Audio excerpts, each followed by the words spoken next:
ONS 5. One of the largest single convoys ever undertaken. Blood torpedo tubes! 1, 2, and 4.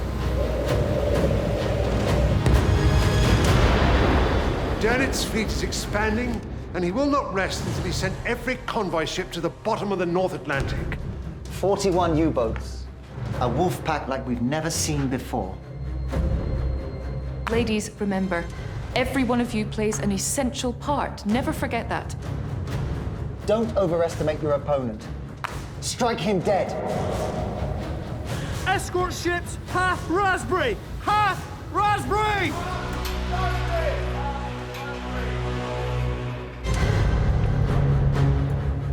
We're dealing with a new weapon. Come on, ladies, think. Your men have forced their way into my operations room. And now you expect me to talk to you.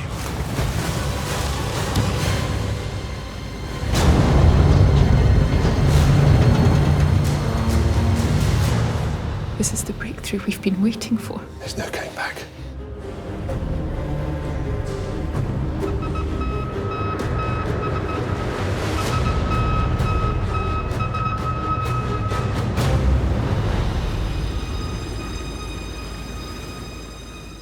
Ten days into its journey to Canada, convoy ONS 5 has been battered and dispersed by gale force winds. As the storm passes, the largest wolf pack of the Second World War begins to stalk the convoy. Following the departure of Commander Peter Gretton to refuel in Newfoundland, Admiral Horton assesses the damage.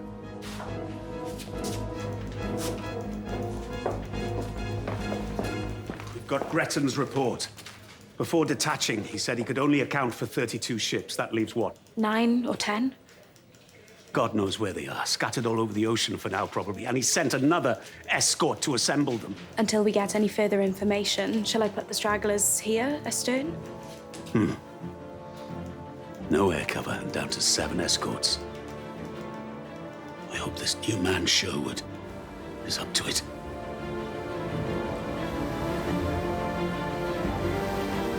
Following Gretton's departure, Robert Sherwood, Lieutenant Commander of HMS Tay, is now in charge of the stricken convoy.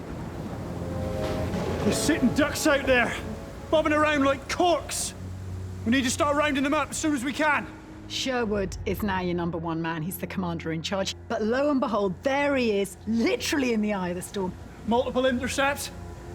Port bow, port quarter, starboard beam, starboard quarter. About 20 U-boats. This is the crisis, because this is the point when the maximum number of U-boats are engaged and the escorts are reduced. Prepare for contact. Prepare for contact! Prepare for contact! The Germans can exploit gaps in the defenses and maximize the number of kills they make on the convoy. You, here!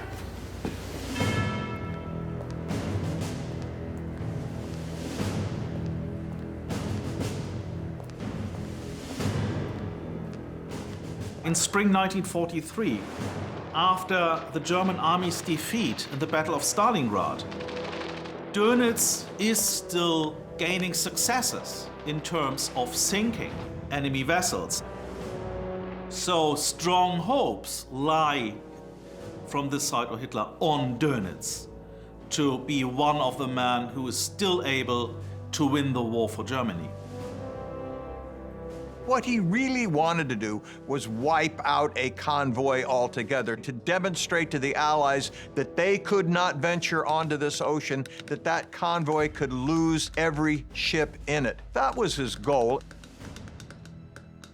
Due to an intelligence blackout, the Allies are unaware of the unprecedented scale of the wolf pack that Karl Dönitz is assembling.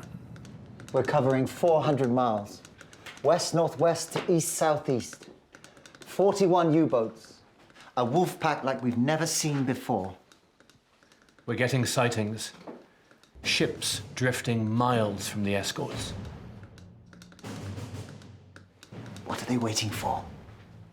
Message! You are better placed than you ever were before. I am certain that you will fight with everything you've got. Don't overestimate your opponent. Strike him dead.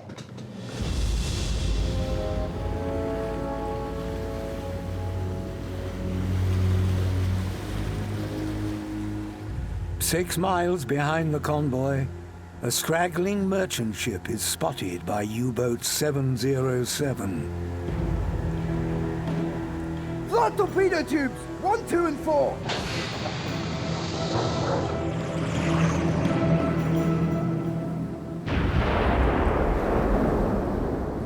Dönitz has made many promises to the Führer, and now that he holds that rank, he has to prove the German Navy can deliver a victory. Dönitz, by this stage of the war, is aware that this is a duel between him and Western Approach's command.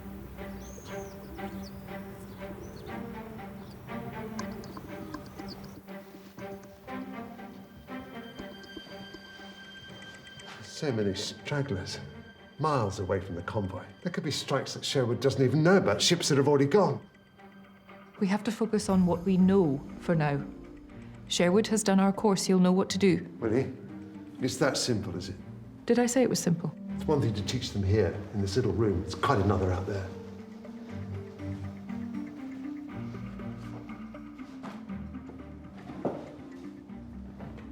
If we don't get results soon, if we don't prove our worth, we may as well pack our bags. We will prove our worth, sir. I wish I had your confidence, Laidlaw. It's not confidence, sir. It's determination. I'm just expressing a reasonable concern. If we don't do that, complacency sets in. If you're saying I am complacent, then you are mistaken. I am determined not to feel defeated. Now, can I have the convoy report, please?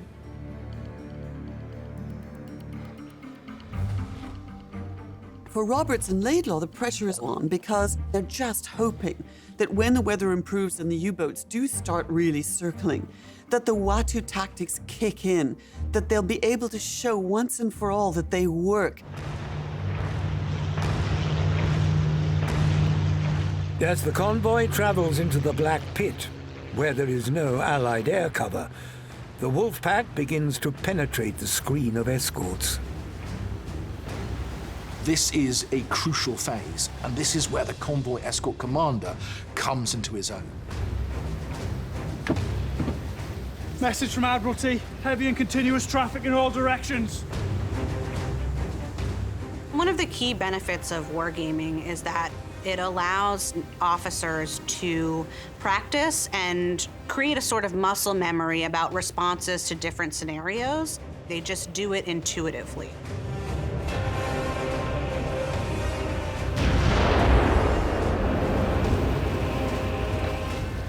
Convoy, full steam ahead. Loose strife. Proceed astern and assist Northern Spray with the survivors. 3 merchant ships are torpedoed at close range, all sinking within 19 minutes of each other.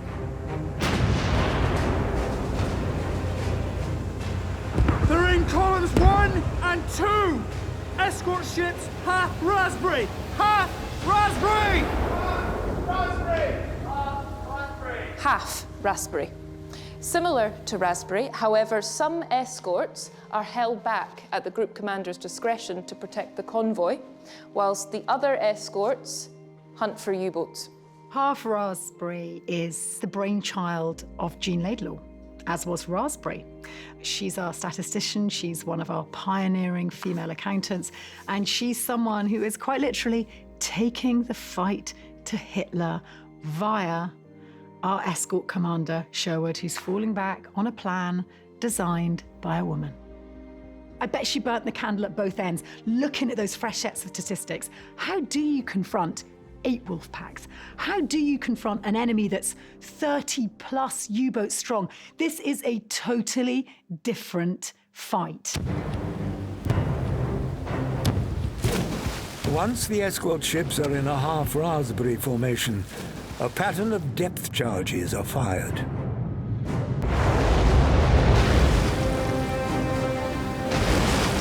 And this tactic, the thing that he'd learnt from Watu, Now, they've no way of knowing if those depth charges were successful or not. They can only hope that they can continue in safety.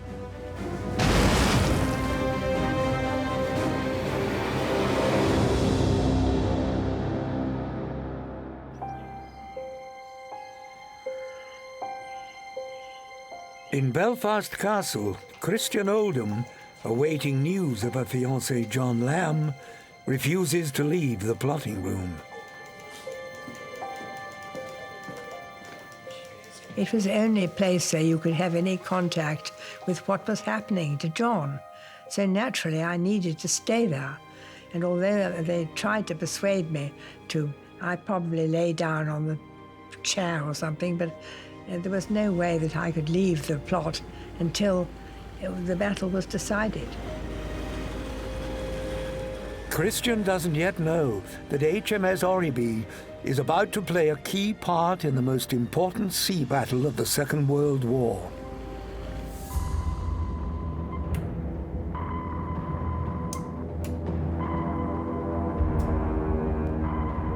Aztec contact, 1,200 yards.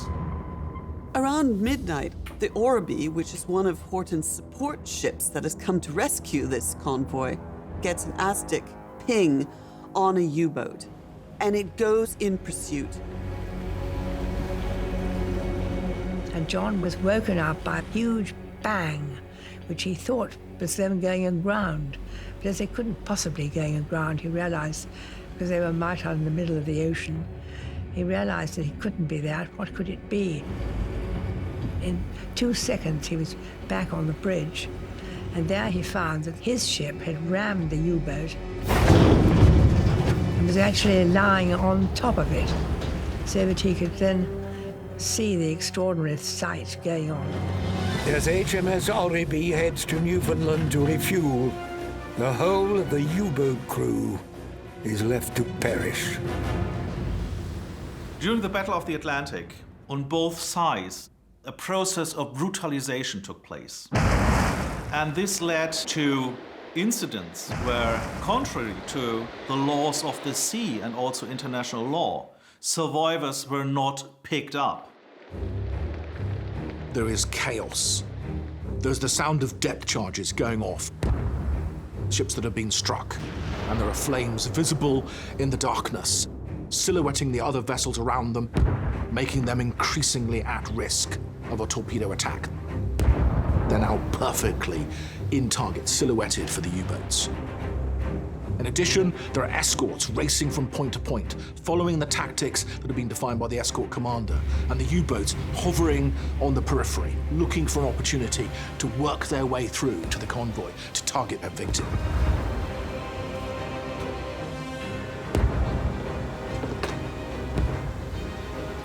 Torpedo fire. Column 2. Dönitz is hit. Artichoke. Artichoke.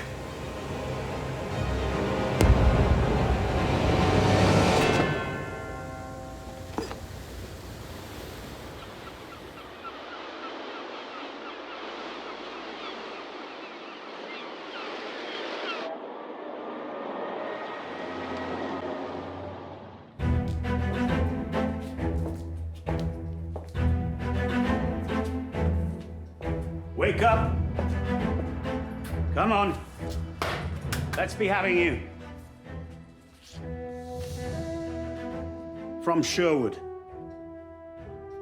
24 attacks were attempted on the convoy during the night. All repulsed. 5 U-boats sunk.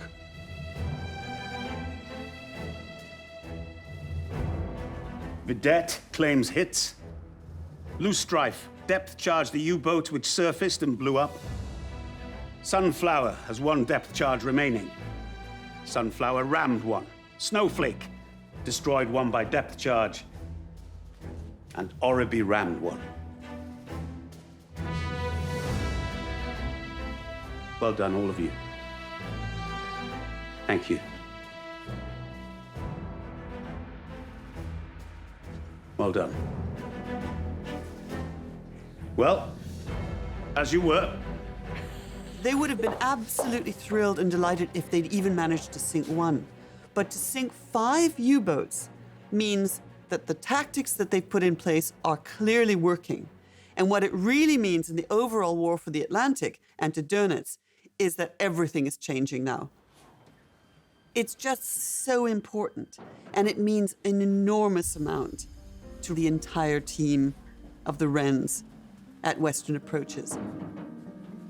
Jean. It's quite a night.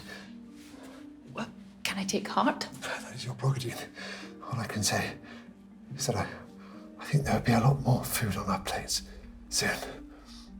Did they use our tactics? Do we know?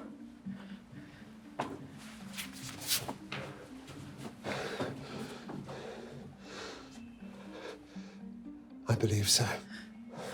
What, any U-boat strikes? 5, can you believe it?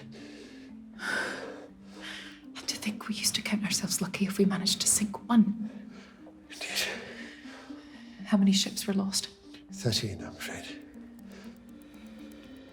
5 U-boats to 13 ships. That's an unsustainable ratio. Dönitz can't keep going on like that, can he? Absolutely not. His fleet would be wiped out in a matter of months. He's outmaneuvered. Our technology and our tactics have outwitted him. I always knew they would. This is the breakthrough we've been waiting for. There's no going back. Complacency, Gilbert. Touché. We never know what Dönitz has up his sleeve. But for now, I think this deserves a celebration. Would you care to join me for a cup of warm tea and a stale scone, sir? Don't mind if I do, Laidlaw. Might even eat one of the dauntings this time. This is vindication for Roberts and Laidlaw entirely. Their tactics are not only working, they're working in the most difficult conditions against ridiculous numbers of boats under constant attack. They must have felt elated. It means that tonnage isn't disappearing. It means goods, fuel, food are coming back into England. It means that people's lives are being saved. All of a sudden, Dönitz is on the run.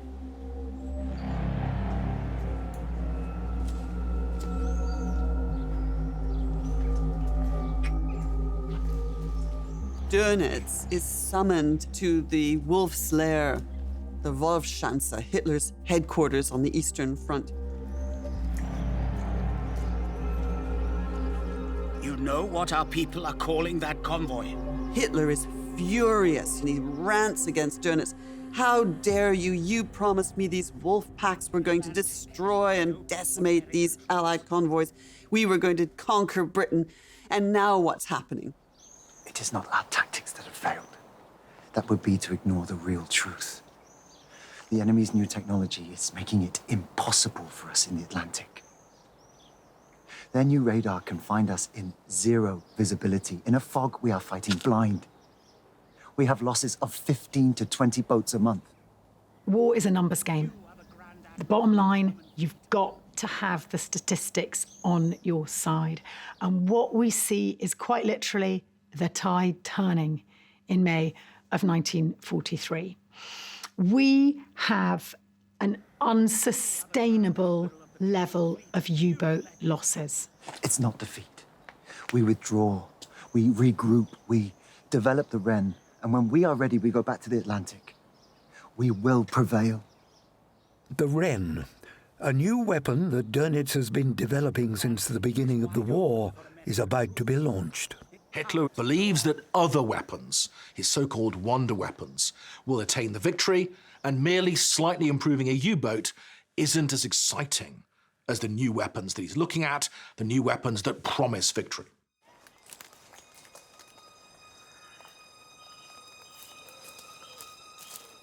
Dönitz has gone through really this incredible fall from grace. March riding high.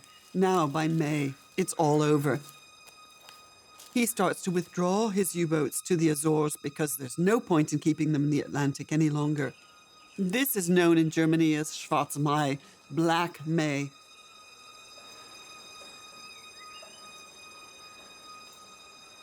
This is where Peter Gretton, the former commander of ONS 5, comes back into the story. He is returning from St. John's, Newfoundland.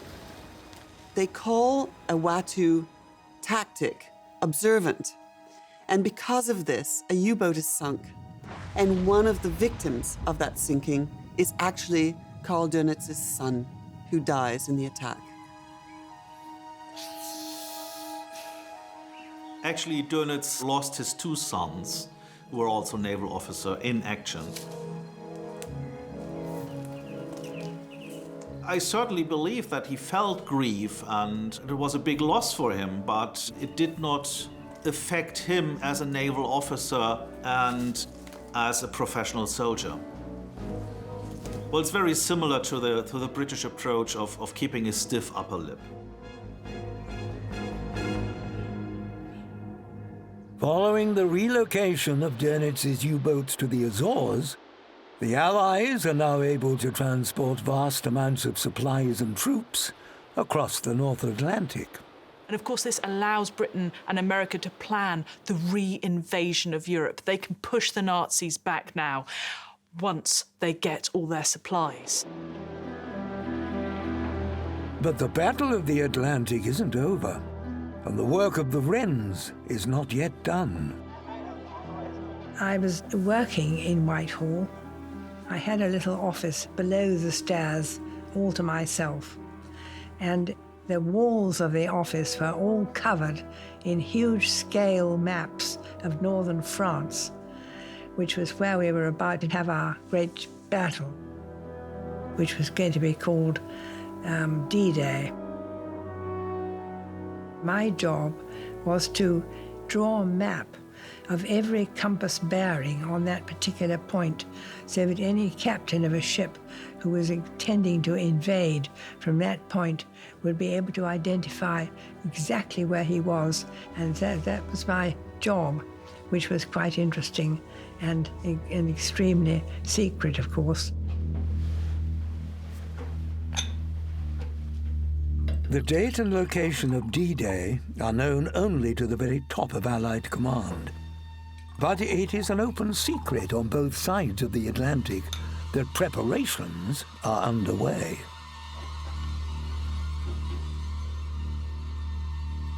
It's strategy now.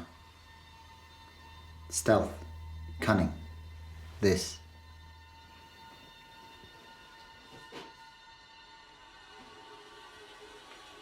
When they come, we'll be ready. The German spirit won't be defeated. I know what we have to do. The problem is, Dönitz has a surprise up his sleeve.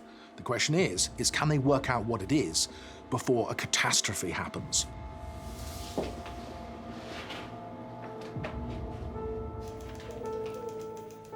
September 1943.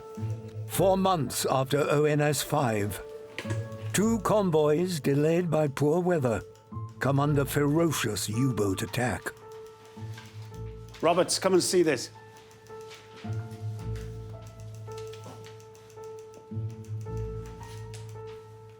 They're going for our escorts. 2 so far. One could be a misfire too, that's intentional. They seem to be goading us to go for them. And then when we line them up, the stern of the escort is blown. We always knew he'd come back at us. It's just a question of time. And now the Germans have thought of their own tactics. So they've got this new weapon, and they're not using them against the merchant ships. They're using them against the escort ships. And that is a big change. Now it's aggressor against aggressor. I know some of you have loved ones and friends in the 2 convoys that are under attack tonight. All the more reason for us to focus now on how we stop them. There's a difference with this attack, a crucial difference. It marks a change of strategy. It's not the merchant ships Dönitz is targeting first anymore, it's the escorts. The U-boats seem to be goading our escorts to engage, and then they're struck astern. The U-boat begins to dive only when the escort closes in. Why might that be? Come on, ladies, think.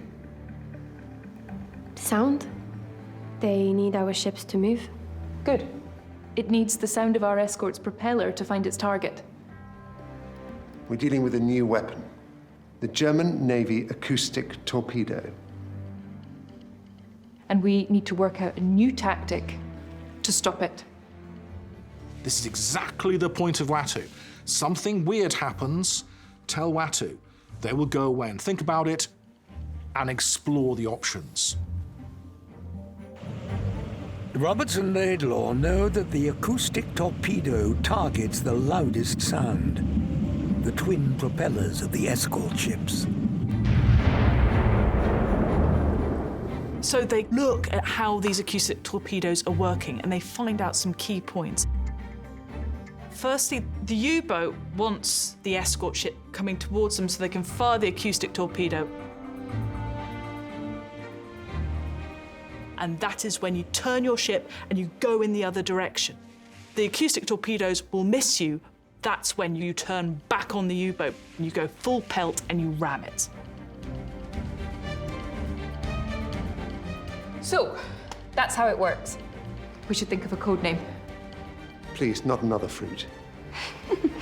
The new tactic, codenamed Step Aside, works on 3 principles. You evade, you detect, you attack. What is it? Evade, detect, attack. Step Aside is used for the rest of the war and continues to be used by NATO after the war. And this is the ultimate accolade for Watu's ability to develop new and original, effective tactics against submarines. Whilst the war still rages, Christian Oldham is reunited with her fiancé briefly on his return from the battle.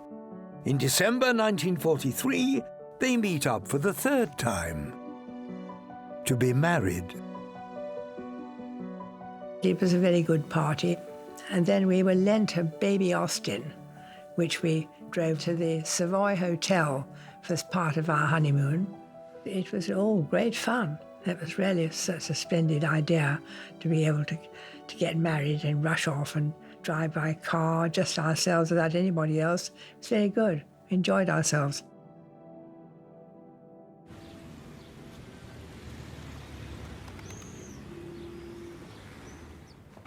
Ah.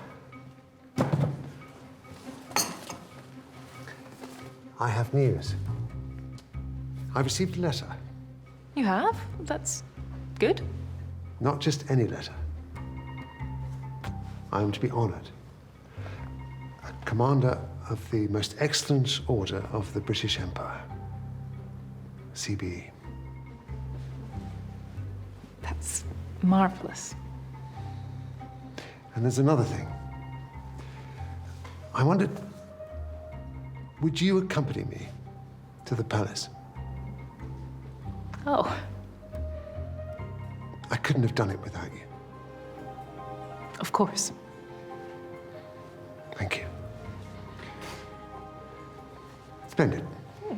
None of the women of Watu received any honours, not even Jean Laidlaw, who was almost equal to Gilbert Roberts in her efforts at devising these war games.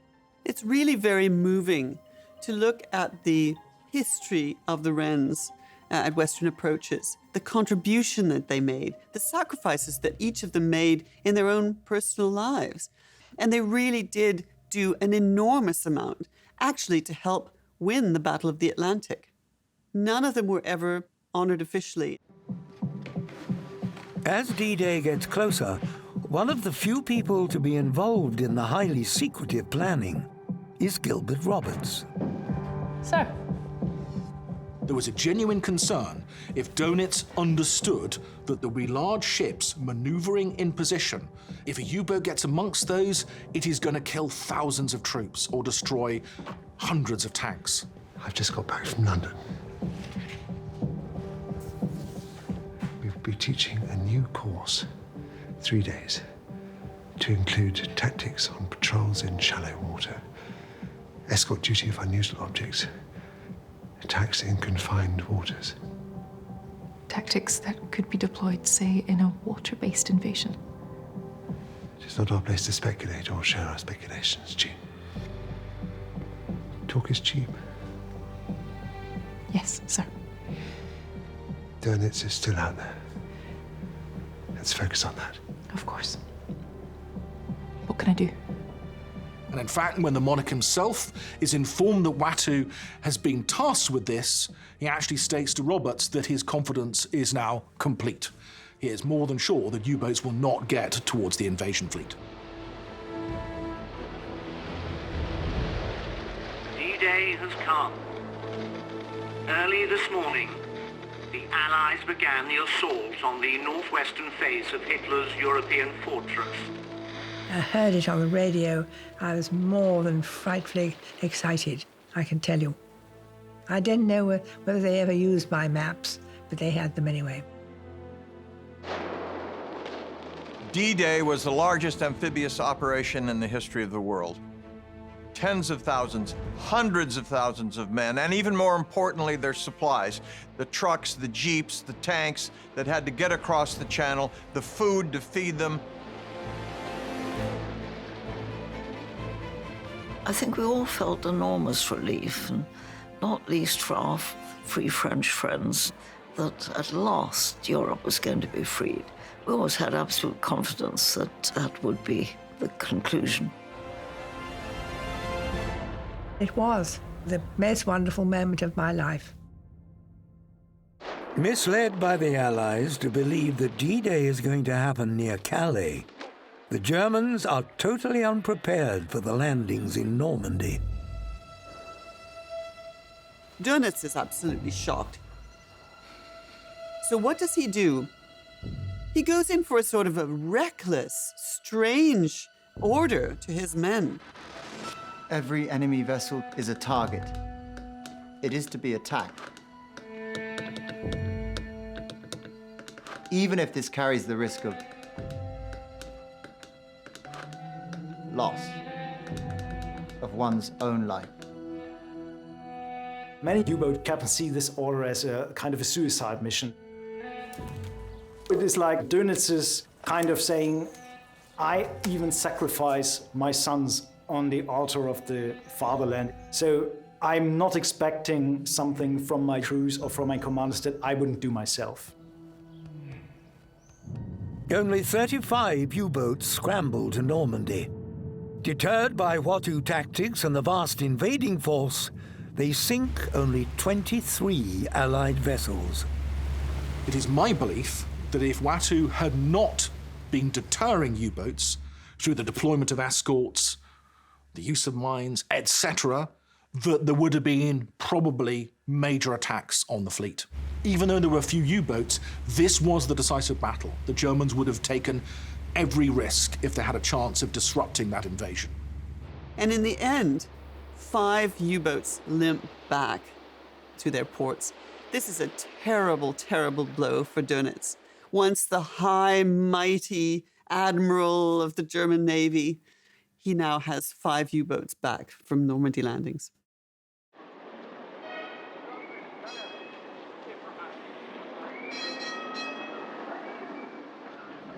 Night, ladies. Speech?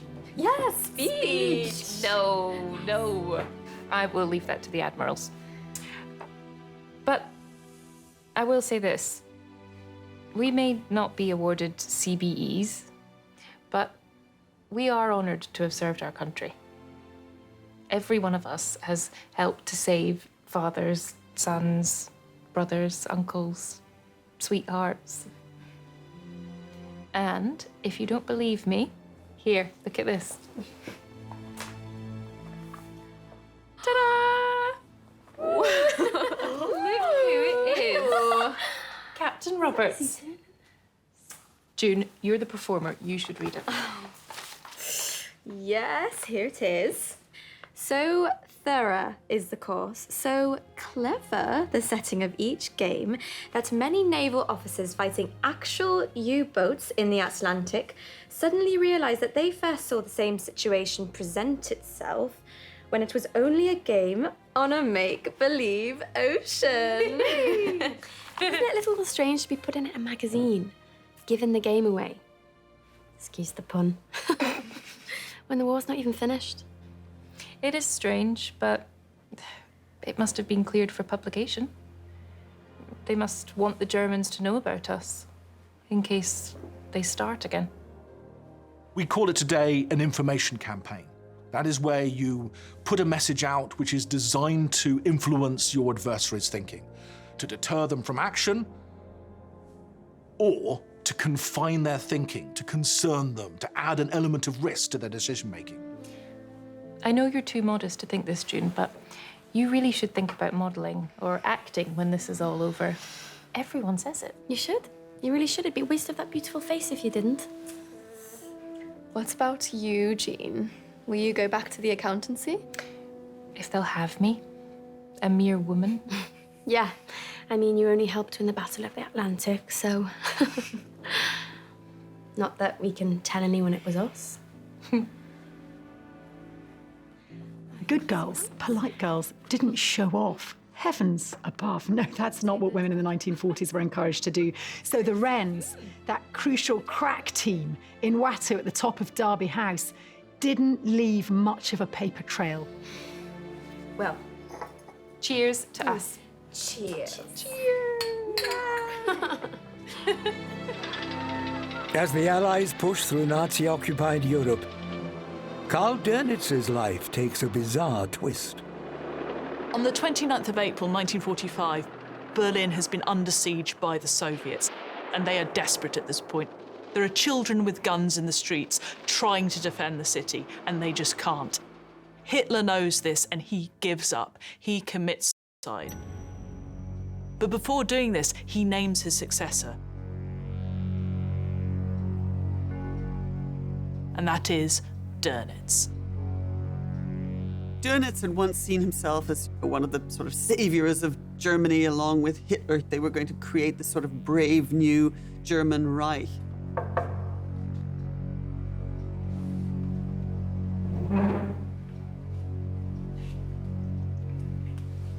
And there he is. He's the one who's responsible for signing the unconditional surrender of Germany at the end of World War II.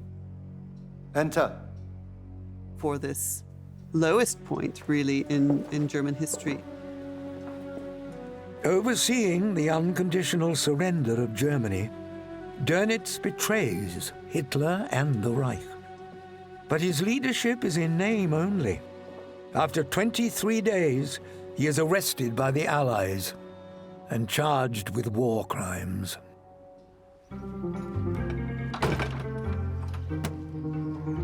Thank you.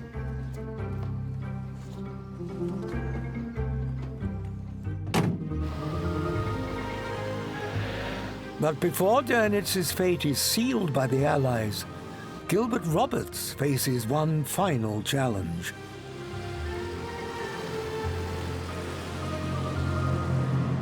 On the 23rd of May, 1945, Gilbert Roberts is asked to go to Flensburg. And who's in Flensburg?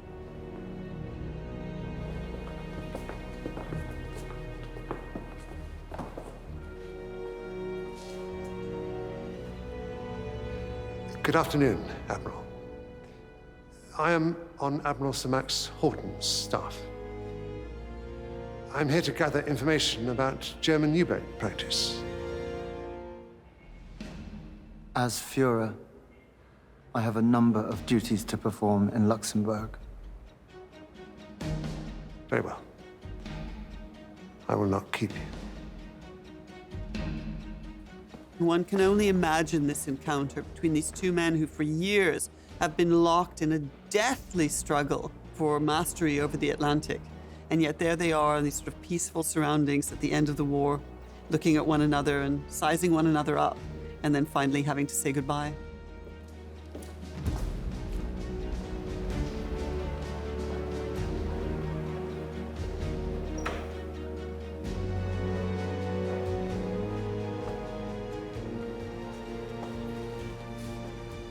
He comes across, ironically, a photograph of himself, which had been printed in a magazine, and it says, you know, this is your enemy. Well, well, well. That's how he recognized me.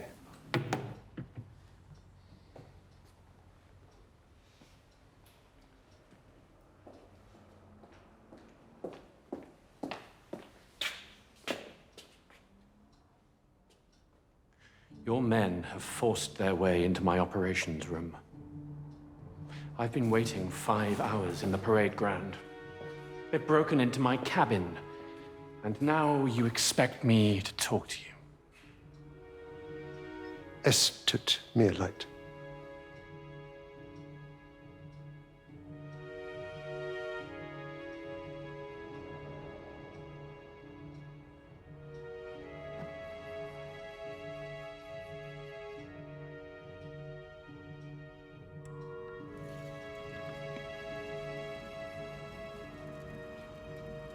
Admiral Gott, did you have a tactical unit similar to that at Watu? No. No such need. The men did all the tactical work on the North Atlantic. It surprises me that women would be involved at this level, especially when they had never seen battle. And it surprised Gott that women were given such an important role in naval operations. They did have the equivalent of Wrens in the German Navy, but they weren't given anything like the responsibilities of the women of Britain. Do you know any of our tactics? Raspberry, I have heard of. Very complicated, but useful if all the escorts acted according to the stated plan. This is so amazing because, of course, it brings this whole story back to Jean Laidlaw, who named this tactic Raspberry as a kind of raspberry to Hitler. Thank you. Unbeknown to Gott, a second recorder secreted in a suitcase is recording, even when Robert's recorder is switched off. So, why, in your opinion, did the U-boats not prevail? Detection technology. Your radar meant we would not operate economically on the surface. Anything else? Superior training of your escorts. And our tactics? Did they play a part in our victory? I noticed the photograph.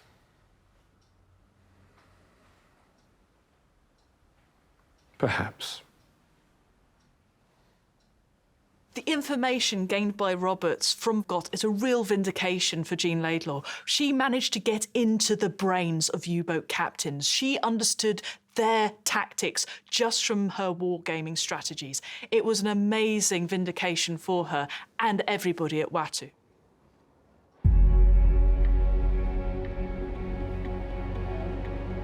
For his war efforts, Karl Dönitz is tried, along with other top-ranking Nazis, in Nuremberg. Dönitz denies any knowledge of the Holocaust, even though he's known to be a virulent anti-Semite. He's an absolute dyed-in-the-wool supporter of Hitler and Hitler's war aims, and yet he manages at the Nuremberg trials to present himself as something quite different. Dönitz is accused of breaking international naval law by not rescuing enemy survivors. But his lawyers forced the court to recognize the same behavior in the Allied fleet. As a result, Dönitz avoids execution and is sentenced to 10 years in Spandau jail. Fire. U-boat ace Otto Kretschmer is never charged with war crimes. Resuming an illustrious naval career, he rises to become Chief of Staff at the Baltic NATO Command and is featured in the 90s computer game Aces of the Deep. Smoke on horizon, Captain! It was fairly easy for me to penetrate the screen of the escorts and getting into the convoy program. You know, their aces lacked one quality that you have in abundance. Imagination. I've never seen myself like that. You put yourself into the mind of our enemies. In the middle of the convoy, in the chaos. Engines silenced till the danger had passed. It was you who insisted that was their modus operandi, and it was. Admiral Gott confirmed it. Well, thank you, but it was a team effort. It was. But we couldn't have done it without you. Likewise.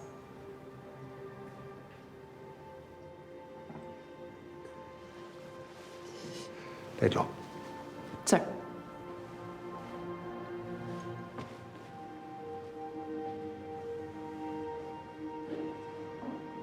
Sir. Do you mind? I would look the other way.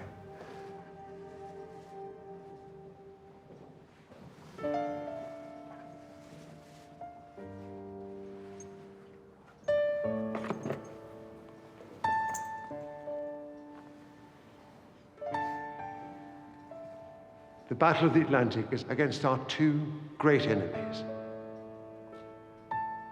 the U-boat and the cruel sea. We will prevail. I know we will. Well done, Laidlaw.